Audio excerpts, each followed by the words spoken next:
I just had one of my patients have to go to the emergency room because they were full of gas and they were wrapped up. It's one of the most painful pain you have is constipation pain or gas pain.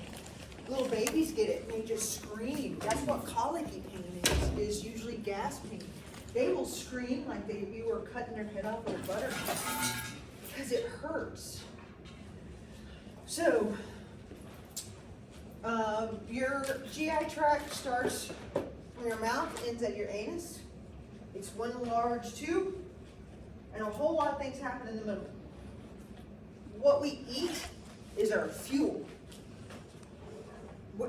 So I just saw this thing, I thought it was interesting. It's a picture of people on the beach in the 70s.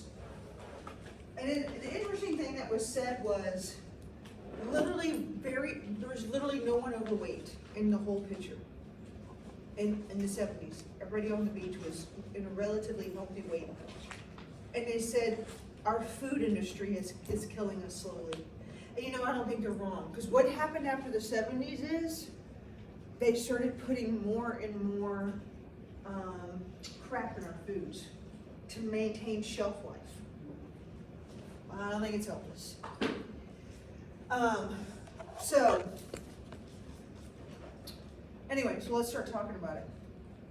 I think our digestive, it's also become a billion-dollar industry, right? All the prebiotics, probiotics, all those things. And maybe the whole point of it is to start growing your own food. Make your own breads. I started making my own breads. It's pretty good. So the main function of your digestive system, this is one of the few systems where it's only got one. There's not multiple, it got one. You're going to break down food and break it down into its most primary forms to nourish our bodies. Even though I would argue that, because the process of eating food and breaking bread with somebody, that's so much a societal norm too, right? It's also a very cultural thing. Like who you eat with matters. Like the whole process of, people will say, I can't, those people who go out and eat by themselves at dinner time, everyone always feels a little like, oh, that's sad, right? Even though maybe they're the smartest ones because they're the only one that can eat, like, and actually get their food down without anybody messing with them. But like eating with like people and friends, and like you have dinner parties, and that's where you like get to know people. Like that eating thing is so much more than just absorbing our nutrients. There's a whole lot more to it. So I would argue that it's more than this, but at the basis of it, we are absorbing nutrients, and that's how we feed our body.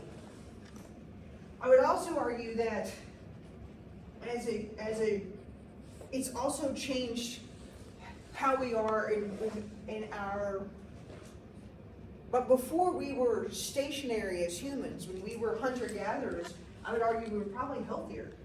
We ate more fruits and nuts, we were vegetarians, we would eat our meats too when we would catch them. But when we started to settle down and actually grow our food and become farmers and like become more one with our animals, that's when we started getting more disease and became more dependent on the farm. When we were hunter-gatherers, we lived longer. We know that because of finding the bones of our ancestors and aging them by carbon dating. So there's a lot to what we eat. There's a lot to, historically, the things that we've eaten. Isn't it interesting though, like people in France can eat pretty fatty foods? I mean, the stuff that they eat is fats with pastas and cheese. Sauces. Yeah, and they have much less issues with cardiovascular disease than we do. But they're eating pretty much the same stuff. In Japan and China, they're eating so much more. Their salt intake is extraordinary, but they don't have high blood pressure. Now, some of that's genetic. It's an interesting genetic trait. It's interesting. So again, it's called the alimentary canal. From our mouth to our anus, it's called the alimentary canal. If you eat something and it passes through your body, it was never really part of your body. So corn, it's just roughage, never really part of your body. We have accessory organs, things that we cannot, without them, we cannot really do the business in absorbing our nutrients. And that includes things like our teeth, our tongue. You can't really take those things for granted. Without our tongue, we couldn't push that food bolus up and get it kicked to the back of our throat to swallow. And swallowing our food is really one of the more interesting things that you don't think about, you just do it. But if you slow down and really swallow and are really present while you're eating your food, you'll realize how really coordinated that is. Salivary glands. You salivate about 1.5 liters of saliva a day. And you do that for lots of reasons. You are making that food, you are starting to break down some foods with enzymes in that saliva. You're also making that bolus more capable of sliding down the food tube that way as well. Gallbladder, liver, and pancreas, all of these are very, very important in the process of eating and helping you digest food. And we'll talk about that. The one you can live without up there is the gallbladder. Some people have that gallbladder removed. It's particularly for women over 40. This is a problem. The gallbladder gets gallstones. If you eat a fatty meal, you can get pain here in the midline, and that can be suggestive of some gallbladder issues.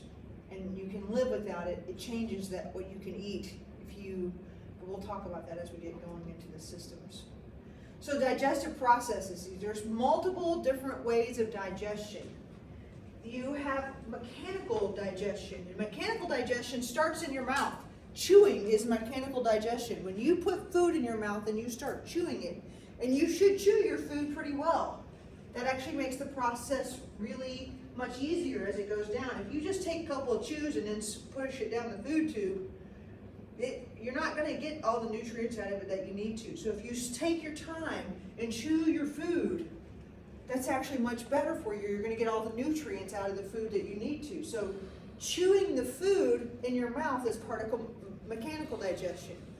Mechanical digestion also occurs in your stomach. In your stomach, you ever felt your stomach rumble and roll?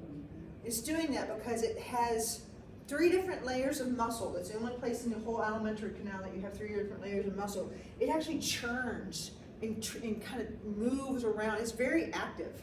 Your stomach's very active, and it can churn, and that churning is actually also considered mechanical digestion. So when it's moving down there and it's making those noises, you actually want your stomach to be making noises and moving. That's part of mechanical digestion. The other place that you have mechanical digestion is in your small intestine, and that's called segmentation. And I consider that kind of this little segmentation. It's almost like taking the small intestine and making little cement trucks out of it. And you have a little churning in these little segmentation. It does that for to get as much absorption as it can, but we'll get to that as we move along. But that's your 3 different ways that you have mechanical digestion in your digestive tract. Chewing, in your stomach, you have the twisting of the stomach, and in the small intestine, you have segmentation. You also have propulsion. You could literally hang upside down and still eat, and your food would still move in the proper direction down your digestive tract. And that's because you have smooth muscle all through your digestive tract that helps with propulsion, that moves your food through your esophagus, through your stomach, through your small intestine, through your large intestine. Now, I don't recommend having a bowel movement hanging upside down. That would be wrong. But you could definitely eat that way, right? So swallowing, getting food into your oral pharynx, you have some control over what you put in your mouth, and at some point you have some control over whether or not you're going to swallow it. If you put something in your mouth and it doesn't taste right, you can spit it out. But if you enjoy what you're eating, you swallow it, and then it gets into your throat, now you've lost the ability to change your mind unless you stick your finger down your throat. I don't recommend that. Then you have propulsion, that muscle, smooth muscle, we call it peristalsis, starts to push food down into the stomach, and then it gets, that propulsion actually takes it all the way down, all the way through to the end. So that is called peristalsis. Now, we talked about the propulsion, we haven't talked about chemical digestion. So chemical digestion, what do you think chemical digestion is going to entail? HCA, The acid in the stomach. HCI. So that's definitely one place where that's gonna happen. So acid in the stomach, so hydrochloric acid in the stomach is definitely gonna be a place where chemical digestion is gonna take place. But where else do you think, what does chemical digestion make you think of? Gas.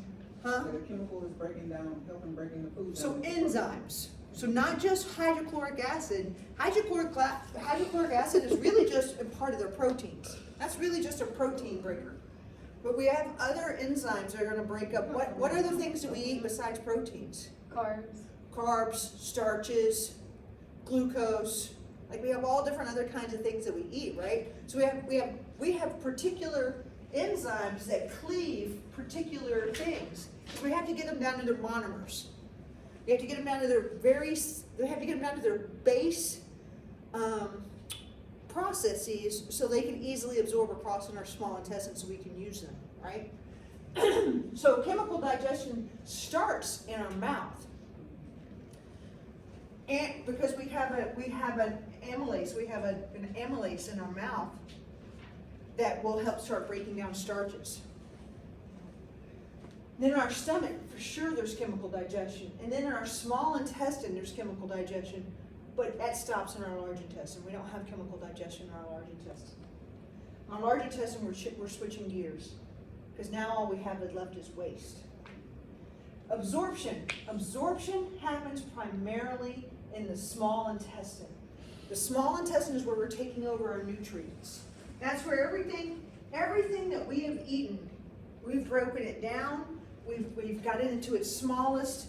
If it's a glucose, we've now got it down to its smallest glycogen. If it's fructose, we've now broken that down into its glycogen or glucose. So we've broken everything down. We pulled it over. Now it's going from the small intestine, from that venous system. Everybody remember what the blood flow is from the small intestine? What's the name of it? Inferior mesentery, and it goes up to what portal system? Hepatic portal system. All that nutrient-rich blood goes into that hepatic portal system for where everything gets separated and goes where it needs to go. And we're going to talk about that a lot more. That's why the liver is so important in this digestive system. Now, what gets absorbed in the large intestine is water. This is why diarrhea is the #1 killer in the world. In our world, we are fortunate enough here to have very good water, and our water is taken care of, right? We take care of our gray or black water. Our sewage is taken care of. It's handled. It doesn't flow into our clean water where we drink, right? So that prevents us from getting bad diseases. In third world countries, that is not true. Oftentimes where they bathe and where they stool is to this same water supply where they get drinks. And so sometimes they boil it, but it doesn't always kill what's in the water, so that you can get dysentery and other things that will cause significant diarrhea. How diarrhea works is the stool is moving so fast through the bowel that it doesn't have time to reabsorb the water, and you can lose a lot of water very quickly. You dehydrate. When you dehydrate, what happens to the volume in your blood supply? Hypovolemia. You get hypovolemia. You go into hypovolemic shock, and you can die very quickly from that. If your stool moves too slow through your large intestine, it has time to pull out all kinds of water, and then what do you have from that? Constipation. Now you have very hard stool that hurts to travel through your bowel. So that's so we get rid of water certainly with our urinary system, but our bowels really handle some water collection as well. Okay. Can we cut another light? Can we cut another light? Yeah. Thank you. Better? Yep. I just shocked myself too. All right, peristalsis. So back in the day when I was a bedside nurse, some of these kids would come out of surgery, that they had bowel surgery, and they would come out with a silo. And the silo would, because of the swelling in their gut, and would have their intestines in the silo. And you could actually watch their gut start to wake up and the peristaltic movement come back to their gut. You would watch it come back alive in like real time. It was kind of cool. That's only because we're weird. ICU nurses are weird. But peristalsis is this ability to like squeeze food boluses through the GI tract, through that alimental canal. It doesn't move through passively. It gets squeezed through. Have you ever had crampy stomach cramps or crampy cramps like in your GI tract? That's peristalsis. That's that peristaltic movement. If you are constipated and you have that cramp that grabs you and then it releases, that's a peristalsis movement.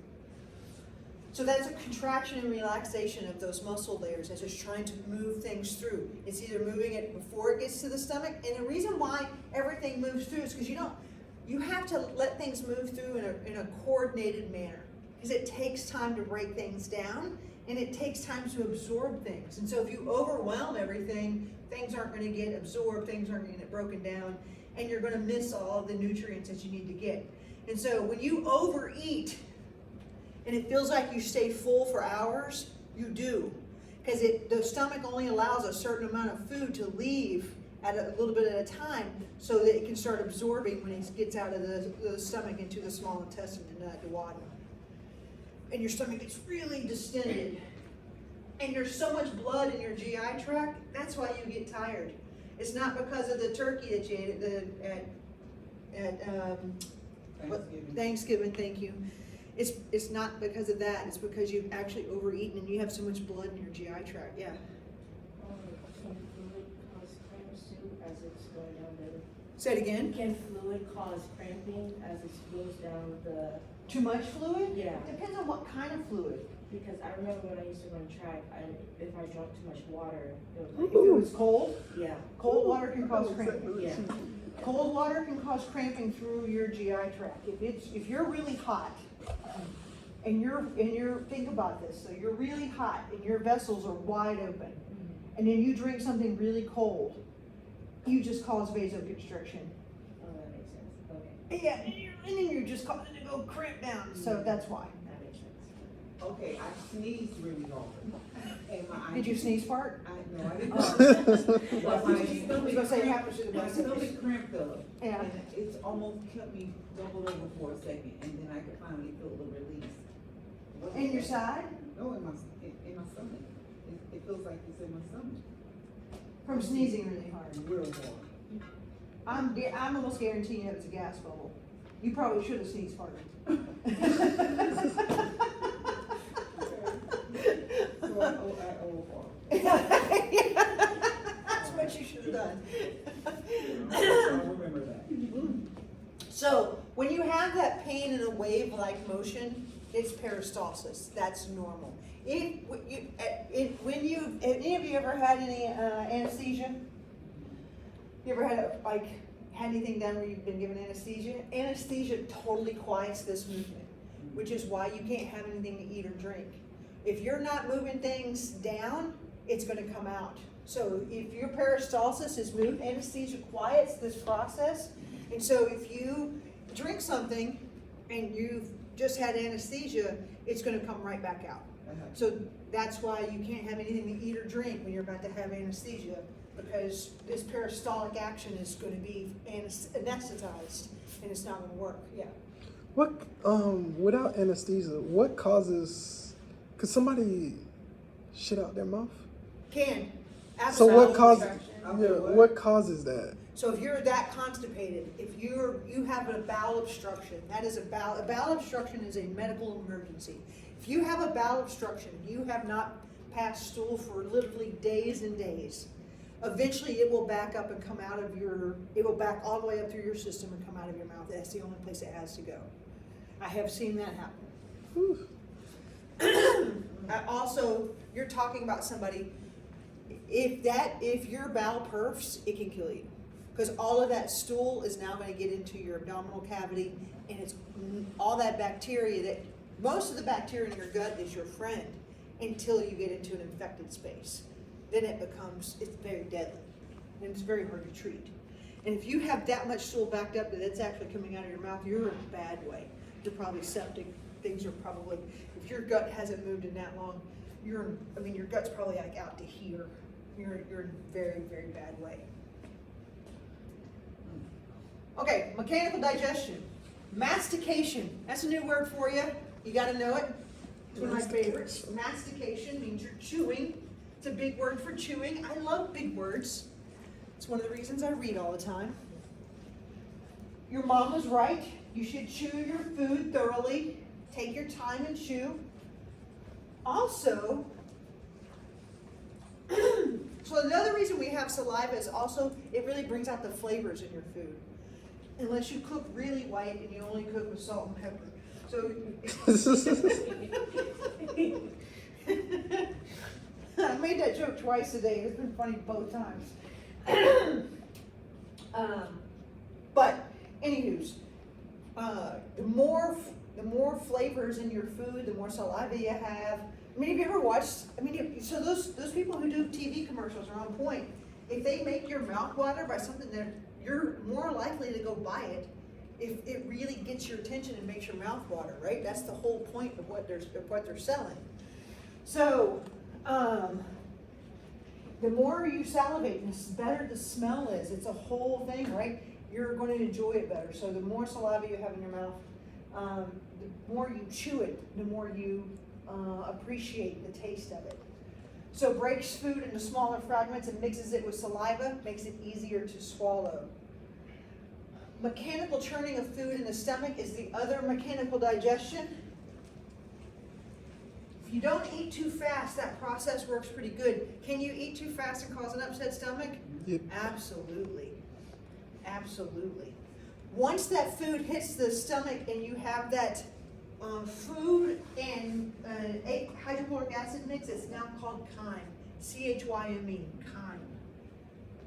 That's what, if you ever had bad food and that's what you vomit, it's got that acidic, it hurts when you vomit. That's why, it's because you've got stomach acid in there, and it's chyme.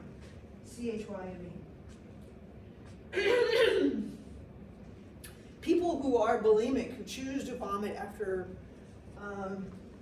eating a lot of food and then throwing it up, they will eventually lose the enamel on the back of their teeth, and they will have other telltale signs. But the stomach acid will erode the enamel on their teeth from doing that too many times. Segmentation occurs in the small intestine, and this is what I was talking about.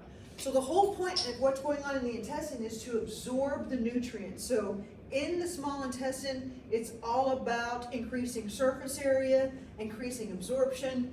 And so you take these small intestines and you pinch it off, and you basically ring around the fluid that's in there, that chyme that's in there, and every time you do it, the volume of the material gets smaller and smaller because you've absorbed out of here, you do it again, you absorb smaller amounts and smaller amounts until you literally wring all that you can out of that chyme, and then what's left is something that you can absorb. It's the fibrous material, it's the fiber, it's waste product that eventually is going to go and become stool, right, as it keeps moving through.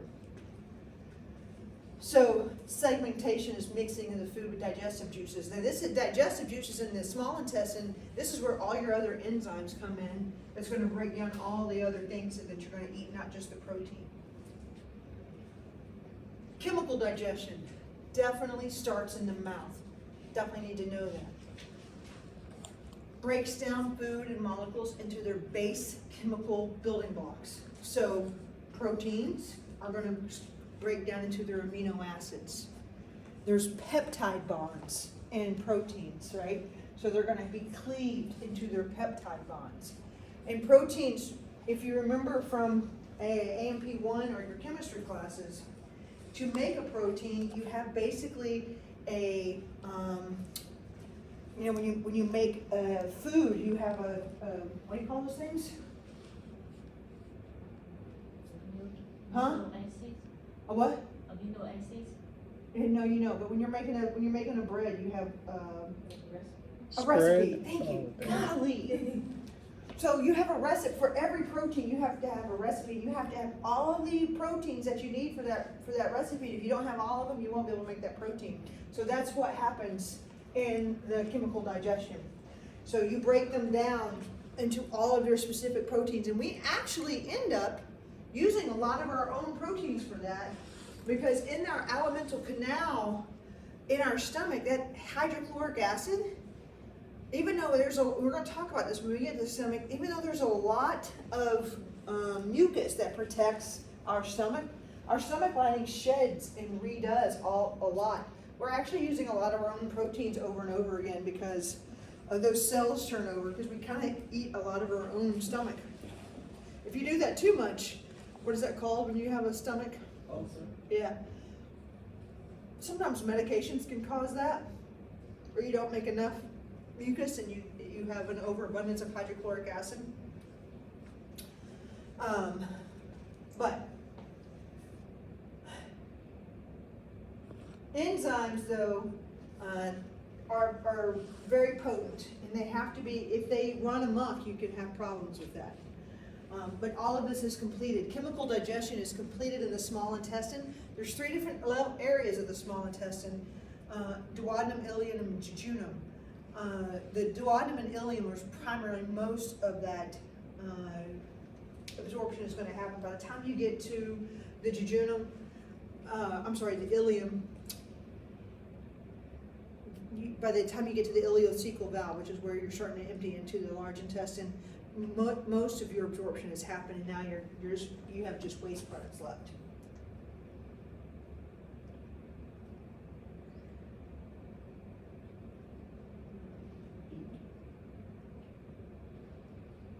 Say again? No. The liver. Which is Part of it. which is not an accessory organ. Oh, okay. What is that not? Which is not an accessory organ. The parent. A, correct. A, pancreas is an accessory organ. So pancreas is very busy as an accessory organ. We're going to get to that. It does 2 things. It has an exocrine function and an endocrine function. Endocrine function is the insulin. The exocrine function is making bicarbonate, and it's going to be involved in giving away enzymes. Liver, we already know, is a huge part of the digestive tract, and gallbladder is too.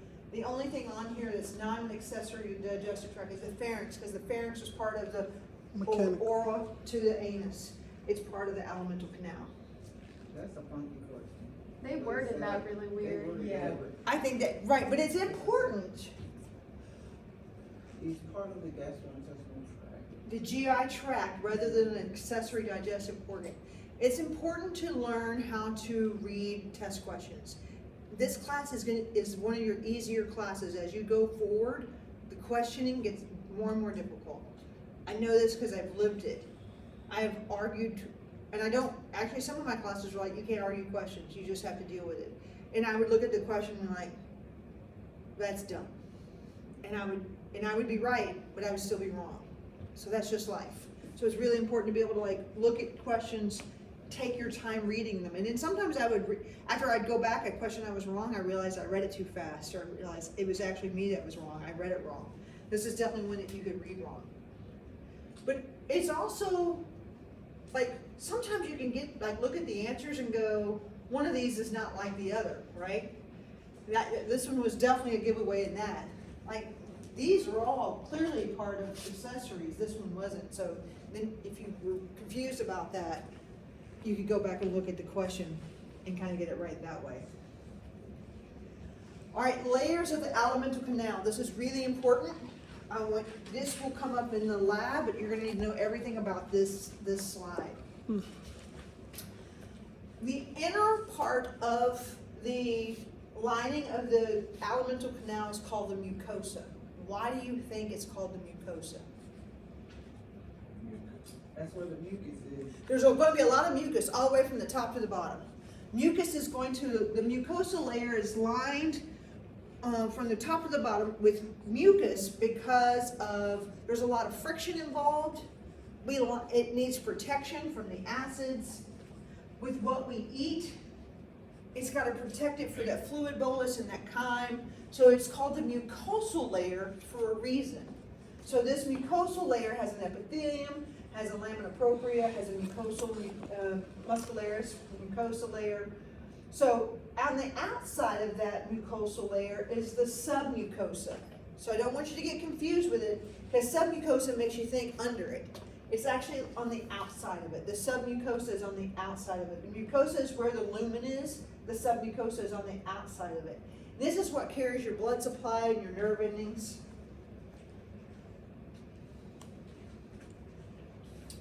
And then on the outside of the next layer is your muscularis. And your muscularis has a circular muscle layer and a longitudinal muscle layer.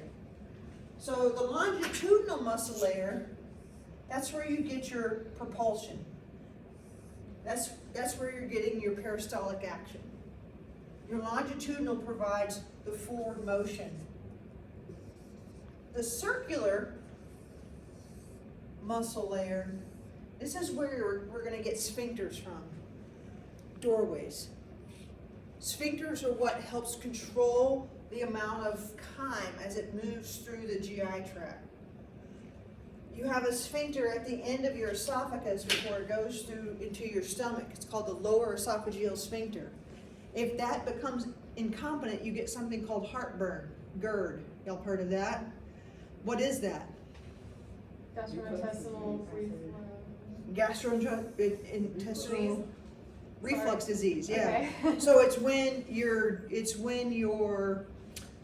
stomach acid makes its way back up into your esophagus and it hurts, right? It hurts very badly. It gets your attention.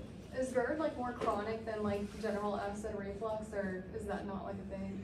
So it depends. So some people have acid. Sometimes people get acid reflux depending on just what they eat, right? Some people have it daily.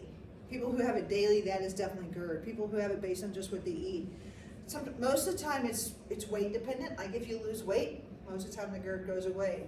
When women are pregnant, they get it badly. Why? Because the baby is pressing. Oh, that baby's pushing on that stomach's pushing, it opens that lower esophageal sphincter right up. I mean, every woman that I know who's been pregnant, especially the last trimester, they're eating Tums like it's their friend. Because it's bad, it hurts. And then as soon as the baby's born, they get relief from the GERD. So, but if you have GERD and you don't treat it, you have a chance of getting something called Baird's esophagus, because that hydrochloric acid on that tissue that's not supposed to have hydrochloric acid on it can get cancer. And so that's why it's important to like treat that.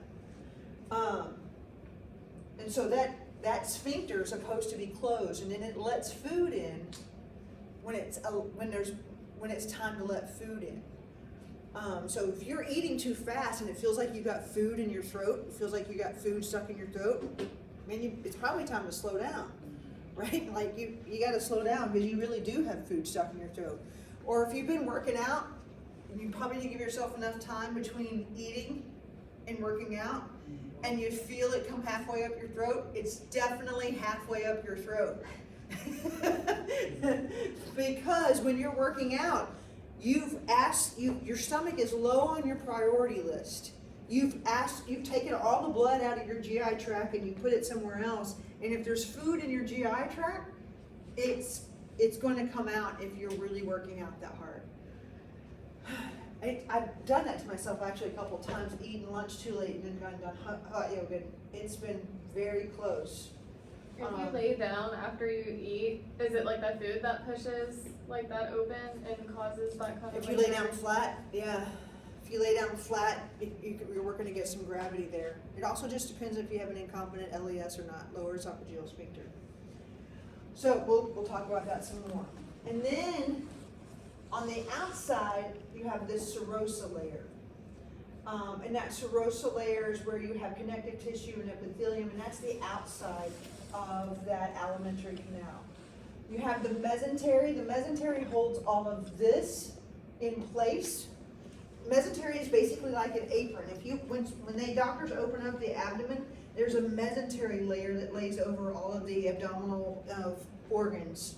And we'll talk about that too. But that holds your blood supply in place, it holds your nerve endings in place, it holds your lymphatics in place.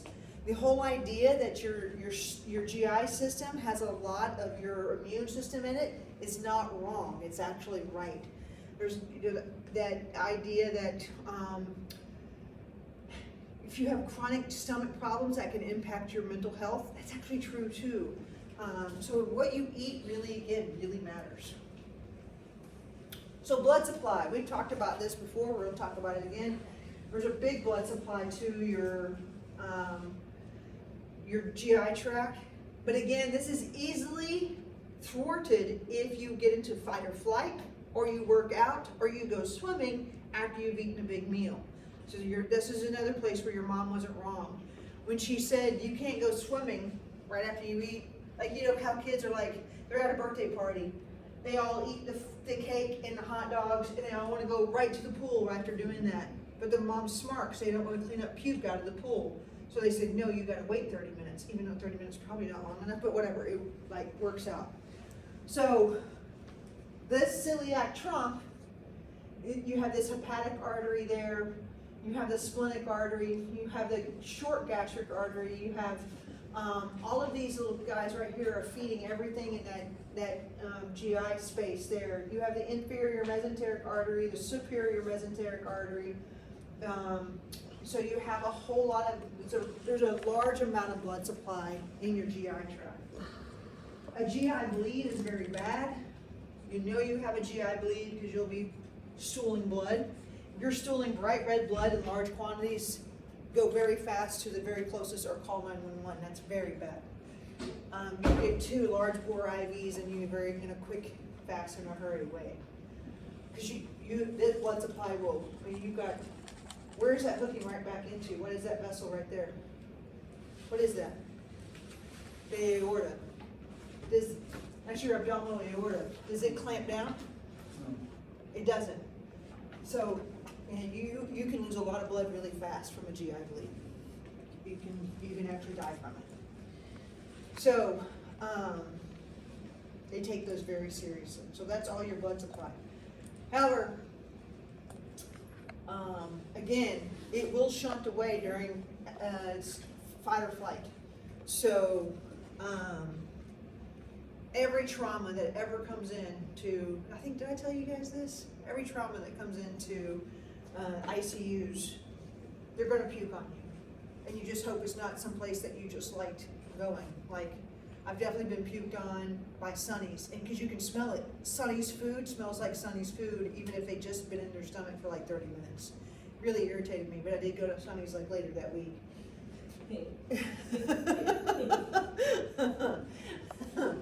So, because as soon as they go fight or flight, and you have that epinephrine dump, and you start shunting blood, where's blood go to during fight or flight? Heart and brain. Heart, brain, Legs. lungs, like, right? Definitely doesn't care about your kidneys, definitely doesn't care about your gut. And once you shunt blood away from it, anything that's in there is going to come up and out. So it's a guarantee. Guaranteed you're gonna get puked on during a trauma. If they don't puke out in the field, they're gonna puke on you when they get to the hospital. So, neural control. So, the myenteric plexus is what controls your GI tract from the vagus nerve. Vagus nerve only works when you are happy and calm. Anybody, when they're upset or nervous about something, get an upset stomach? Like, can you eat when you're like really nervous? Does your stomach get kind of cranky when you're like, so our emotions really can impact our GI tract. Like if you are really nervous, if you gotta do like a presentation in front of a whole bunch of people and you get really nervous about it, most people get like an upset stomach because it's opposite of the vagus nerve, right? You're hitting all your other nerves and you just, I can't eat, I'm too nervous. Or if you're a nervous flyer, you don't like getting on a plane, you probably won't eat until you get on the ground, right? And you relax. Now, all those times you weren't eating because you were nervous, now it goes away and your first thing you do when you hit the ground is, I am starving. Now you wanna go eat like half a horse, right?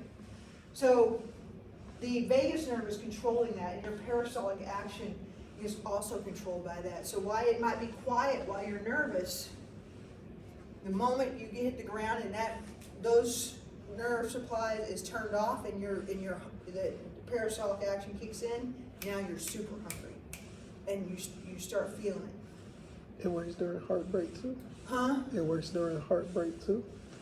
Say it again. Does it work during heartbreak too? Yeah, yeah. Some people respond to heartbreak differently. Some people eat their emotions, right? Some people, if they get really sad, they want to feed their heartbreak. So they're heading for the ice cream aisle and hammering it back. And some people who are so heartbroken, lose 20 pounds because they just stopped eating. They're so sad, they just can't eat. And that's, our stomachs and our emotions are really linked, I think. Don't you agree? Mm-hmm. So the peritoneum. So unlike the other systems that we've talked about, which has primarily been one organ at a time, now we're talking about multiple organs of the alimental canal. And they are sitting in our peritoneum. Our peritoneum is our belly area here, right? Our abdominal cavity. So the peritoneum covers most of everything in our abdominal cavity, but not everything. And there are things that lie outside the peritoneum. But the peritoneum, as with all things, there are things that's the visceral peritoneum. What is the visceral peritoneum going to cover? The organs themselves, that's right. They're going to touch, the visceral peritoneum is going to be touching the organs themselves. So the visceral peritoneum is going to be touching the stomach. It's going to be touching the small intestine. Not all of it, but most of it. And on the outside, touching the parietal cavity itself, that is where you're going to be seeing the parietal peritoneum, which actually lines the whole abdominal cavity. And in between there, same idea. You're going to have this space that's filled with serous fluid. One of the cool things we're able to do now with this, we use this space for something called PD dialysis. We use this for peritoneal dialysis. Anybody heard of this? For people who have who need dialysis for poor kidneys, who have bad kidneys, and normally they would need HD dialysis, where they go 3 times a week to a dialysis center. Now they don't have to. They can do it every night when they go to bed and use PD dialysis. And they use their abdominal cavity as their dialysate membrane. That works until they get infections and that membrane gets infected and gets thickened, and then they won't be able to use that anymore, but it's actually kind of cool. There are aspects of the peritoneum that are retroperitoneum. The kidneys are considered retroperitoneum. What does retro mean? Behind, that's right. So kidneys are considered retroperitoneum. Parts of the ascending colon are retroperitoneum. The pancreas is retroperitoneum, so it's not protected by the retroperitoneum. The reality is everything in this peritoneum is moving. Your abdominal, everything in your abdomen is moving. When I listen to my patients, every patient, I listen to every quadrant of their abdomen, and I'm listening for movement. It sounds like little monsters in there. I tell the kids that too. I'm like, you have a little monster in your belly.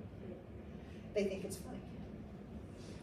If it's too quiet, I get nervous. I start asking them, when's the last time you pooped? Are they having any belly pain? Because somebody who's in heart failure, they stop sending blood to their gut, right? So that's one of my signs that I need to start asking some more questions.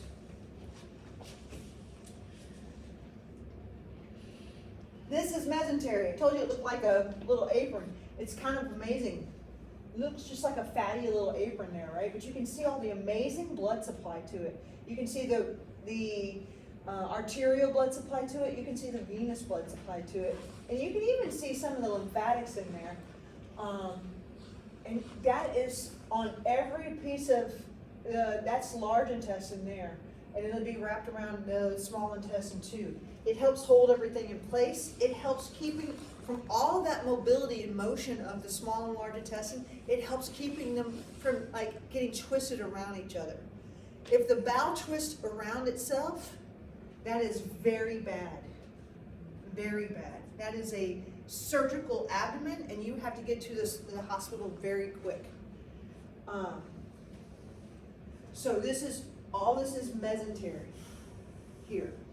That's the mesocolon there. But it holds the blood supply. It maintains everything in its space.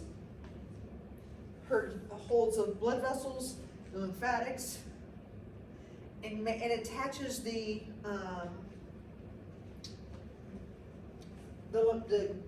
colon to the wall of the intestines. Holds everything in place.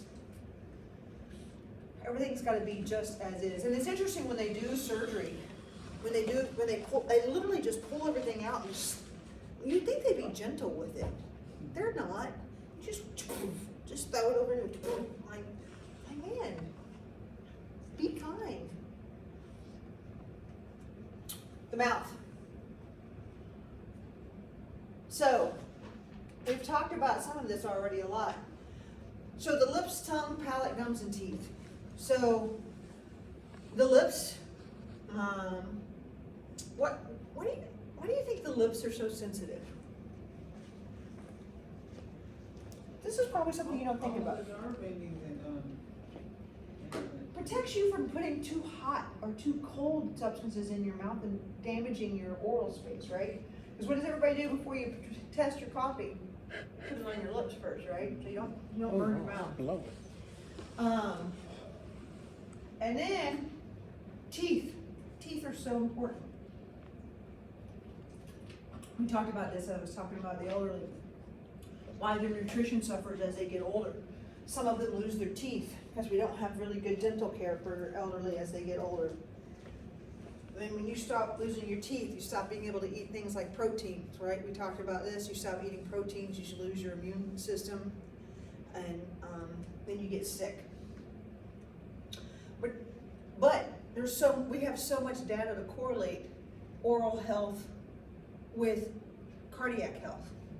I think people who don't take care of their teeth often can get cardiac issues, vegetation on their heart.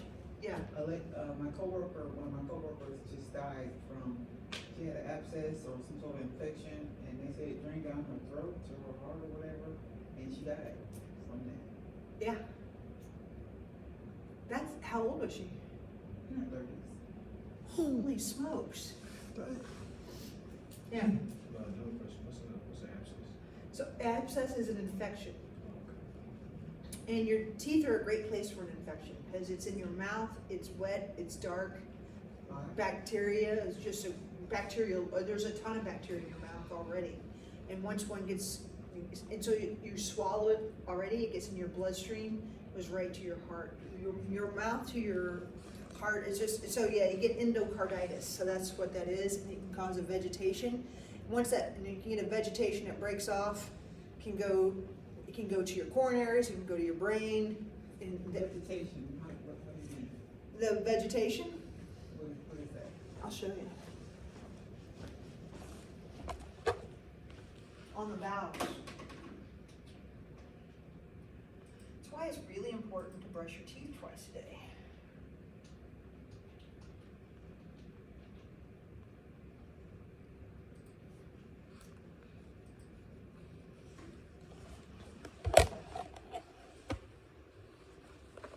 So y'all know what a valve is supposed to look like.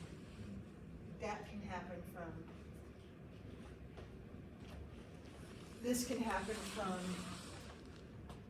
is what can grow on the valve. And if that grows on the valve, and this can be from just not taking care of your teeth. What's a valve? What valve are we doing? What's holding this valve in right here? Chordate tendidae. So it's either mitral valve or Oh, tricuspid that's a valve. heart, that's a heart. Yeah, so this is on the heart. Right through your And shoulder. all of that, do you think that valve's gonna be competent now? No. No way. And you can sometimes go in and clean out that vegetation, but you still pretty much destroyed that valve, yeah. How does drug use correlate with endocarditis? Needles, generally, almost, if you do a So whole, the infection goes to your Heart. every time I've seen endocarditis at a drug, it's been an IV drug user using sharing needles. Oh, so the infection just goes and posts up on the valves of the heart? Yep. Wow. Certain bacteria really likes the valves of the heart. And it's certainly oral bacteria likes the valves of the heart. So, that's why taking care of your oral health is really good. So, teeth, gingiva, and if you don't take care of your gingiva, which is your gums, you'll eventually erode your bone underneath the gums, and then your teeth will fall out. Has anybody had that dream where your teeth fall out? It's a stupid dream. I hate that dream.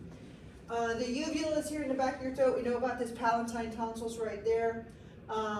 Your tongue, the floor of your mouth. We're going to talk about where you make saliva at. We already talked about the hard palate, the soft palate, and the uvula there. So all of that is, it seems like just so common sense. And again, it's one of those things you don't think about. You put food in there, you chew it, you enjoy it, you swallow it, you don't think too much about it. But if you had something in there, have you ever had a cold sore, you ever bitten the inside of your mouth when you're chewing? God, that really sucks too. And then it hurts for a while to eat. Again, you don't think about these things until something goes wrong with it. So the mouth ingests food. You have mechanical and chemical digestion that starts in the mouth. Salivary amylase. Amylase breaks down starches.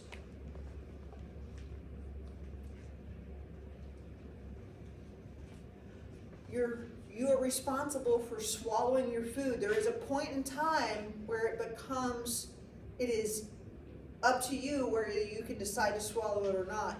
If it tastes bad, you can spit it out. But once it reaches a certain point in the back of your throat, it is now involuntary. You're going to continue to do it. Saliva cleans and lubricates your teeth. And it helps dissolve the food, and it helps bring out the flavor in the food. I was down buying some furniture from this young man. He was an older fella, but I called him a young man. And he had had oral cancer. He was a smoker. And the radiation made his saliva dry up, and they pulled all of his teeth.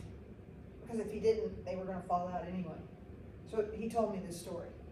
And it's true. If you stop making saliva, you're going to lose your teeth. And that is why people who do crystal meth, methamphetamines, that's why they have that particular breakdown of their teeth at the top of their gum lines, because they stop producing saliva. They get dry mouth when they get high. And it's right at in that top of where you can always see where they have the breakdown. They get cavities right at the top of their teeth. That's not a normal place for cavities, how they have that cavity breakdown. And it's because they stop producing saliva. So saliva is very important. So staying hydrated is important, because if you're dehydrated, you're not gonna make saliva. So your tongue helps create a bolus that can be swallowed. People who have strokes have to sometimes go through and relearn how to swallow food. If you can't safely swallow without aspirating, you can't eat. They'll put a G-tube in you, and you won't be able to eat real food anymore for a while. So tongue, we used to say, and we were wrong about this, that you had certain parts of your tongue that had certain taste buds on it. Like this part of your tongue was salt, this part of your tongue was sweet. It's not true. Your taste buds are responsible for all of that anywhere. This lingual tonsil back here, you're never going to see. That's deep in your throat. You're never going to see that.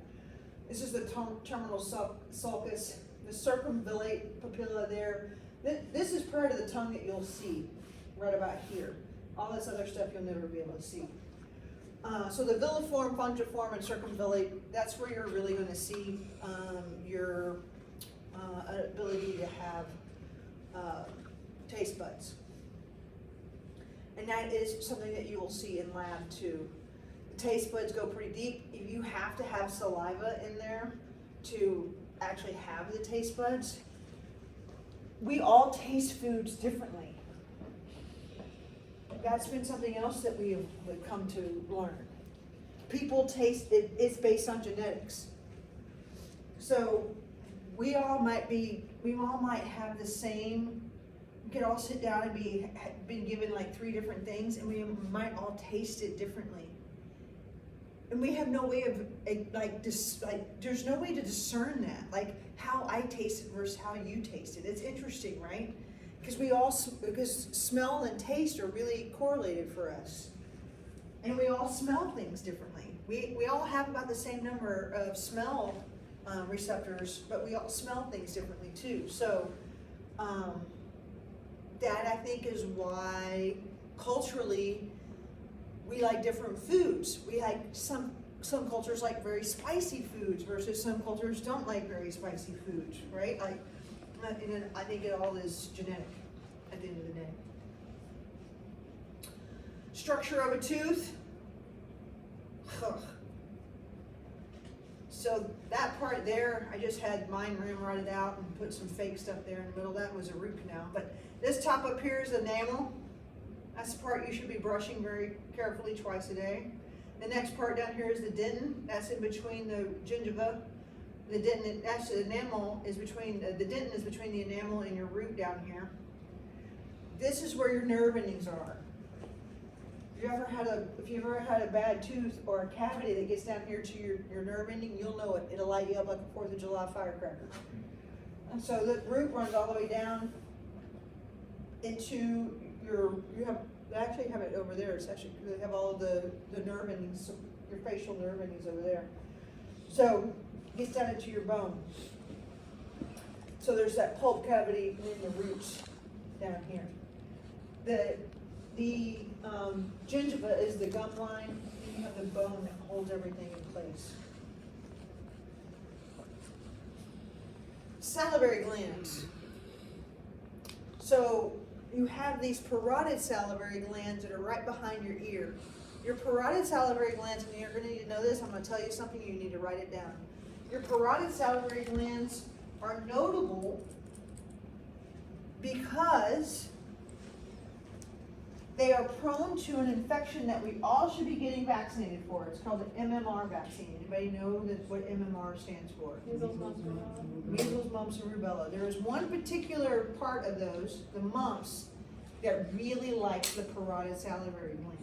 I'm going to show you a picture of mumps and salivary gland.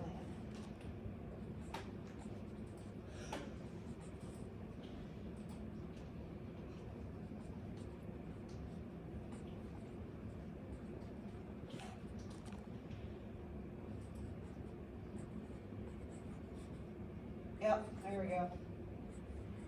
That's how big a salivary gland can get when there's mumps in it. It's huge. If you have a kid come in and their salivary gland is that big, we immediately just test them for mumps. We used to not worry about it so bad because most people were vaccinated against MMR, but the anti-vaxxers have come along and made a dent in that. So especially for young males, mumps can make you sterile, can also cause encephalitis and make that, what was going to be a normal kid, cognitively significantly impaired. Very preventable. But for whatever reason, mumps like settling in this parotid salivary gland. This parotid salivary gland is the gland that produces most of our saliva. You also have a submandibular salivary gland, so right under the mandible. And you have this sublingual salivary gland. If you've ever been around teenage boys, middle school boys, they learn how to gleek.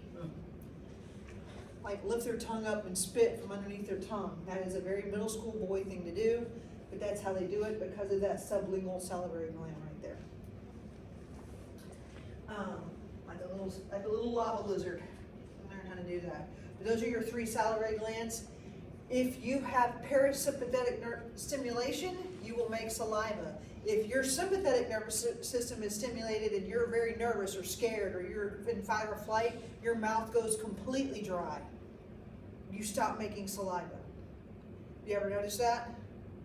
If you ever get scared, if you're going on a roller coaster and you're scared, your mouth gets dry. So that tells you this is a parasympathetic response. If you're nice and normal and relaxed, you're making plenty of saliva. So it's a parasympathetic response. You make 1 liter to 1.5 liters of saliva a day. B. Correct. Even though you can do absorption in your mouth. We actually do some sublingual meds in the mouth. But they're talking about like GI absorption though, not. They are. So you're correct. Oh, good old pharynx. So the nasopharynx and oropharynx. Nasopharynx, are you doing any GI work in the nasopharynx? No.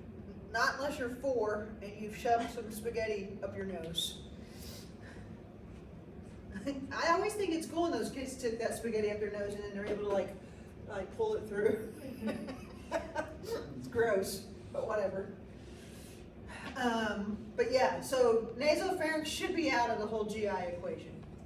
Oropharynx is, you're definitely going to be using your oropharynx in the GI, right? And laryngopharynx is definitely in the, you should be bypassing and going into the esophagus, right? What's this guy right here again? Epiglottis. Epiglottis should be flapping down to protect your airway, right? And you should be going down your esophagus as it's on its way to your stomach. Deglutition is another big word. I like it a lot. The buccal or buccal phase. If you've watched CSI, they like talking about the buccal phase when they do like they get like a what do you call those things? Where they like swab somebody's mouth? DNA sample. They get a DNA sample and I was like, we're gonna buccal a DNA sample. So that's in the mouth. That's voluntary. What you put in your mouth, it turns out, is voluntary. So what you eat is your choice. I get these parents all the time. They're like, they just eat junk food at home. I'm like, I'm sorry, does the 8-year-old go grocery shopping? I think you're doing the grocery shopping. Quit buying it. It helps a lot. Anyway, I got off on a tangent. So once the food goes in the mouth, you start chewing it. Your tongue, I want y'all to pay attention to this when y'all go home and eat tonight. I want you to pay attention to what your tongue does immediately without you thinking to the food you eat. It immediately pushes it up to the top, to that hard palate, and then will push it back to the back of your throat when you're getting ready to swallow it. Now everyone's probably going to choke when you're doing it because you're thinking about it now. And I don't want you to do that. But I want you to pay attention to what your mouth does. There's a lot of muscles involved. It's actually a very orchestrated, kind of cool thing what you do when you eat. But once it gets into that bolus, moves into the pharynx, now it's completely involuntary. Now it's on its own. Now you've reached the pharyngeal esophageal phase. And now the food is entering the esophagus, and now peristalsis is going to take over. We have people who have swallow studies. This is actually kind of cool too. We not in here, but I want you to see the swallow studies.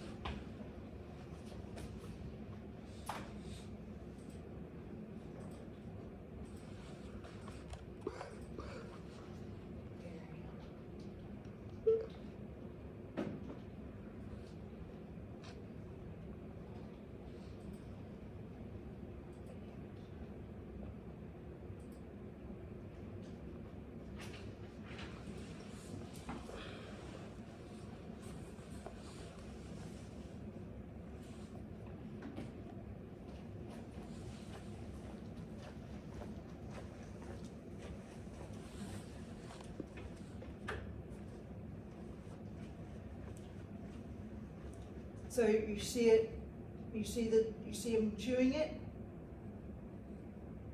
and then swallowing it. and you see it going, it goes past the buccal phase into the esophageal phase.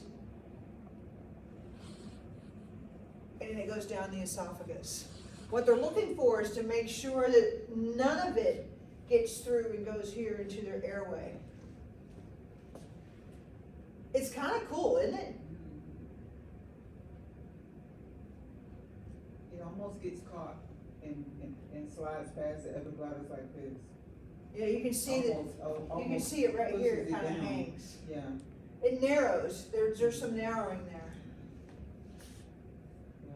And so they're testing, so that's liquids, and so they tested, so the liquid almost wants to go into the trachea. So they do hard foods and they do liquids. And so if the liquids, sometimes they'll put thickening agents in the liquid, so you can drink the liquids, but they'll put like thickening, like, oh yeah, they're doing a baby there. So they're putting a milk in. It doesn't look like the epiglottis is closing that much. Yeah, now, sometimes we will have to feed, but that's an infant swallow study.